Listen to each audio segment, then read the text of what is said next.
जब विरक्ति की बात आती है तो फिर वो बहुत बड़ी मंजिल है जिसमें भोग रहित जीवन व्यतीत करना है।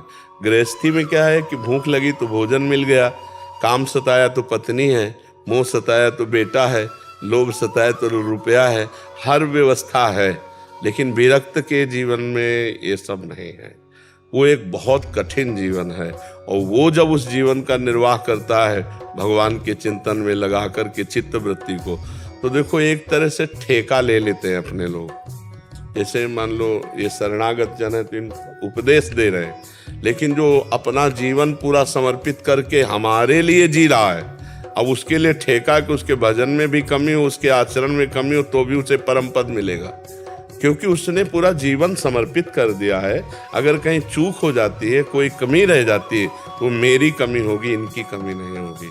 वो केवल आज्ञा पालन में तत्पर हैं, तो वो फिर एक अलग क्षेत्र हो जाता है।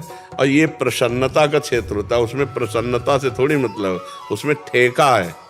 ठेका का मतलब नहीं होता कि भैया तुम्हारी जिम्मेवारी नहीं, ये जिम्मेवारी मेरी है, तुम्हारा कल्याण हो ये जिम्मेवारी मेरी है, और मेरी बात मान लो, ये हम पर कृपा कर दो कि तुम निरंतर भगवान का चिंतन करो, विषयों के सेवन से दूर रहो। ठेका हमारा भगवत प्राप्ति अपने आप, और उसमें कमी बेसी होने पर भी भगवत प्राप्ति में बाधा नहीं पहुंचती।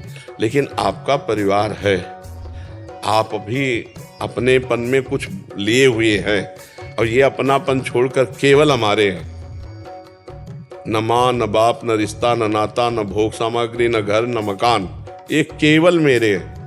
बस इस बात में इनके मेरेपन की पूर्ति के लिए ठेका इस बात का कि तुम्हें निश्चित भगवत प्राप्ति होगी। अब इसी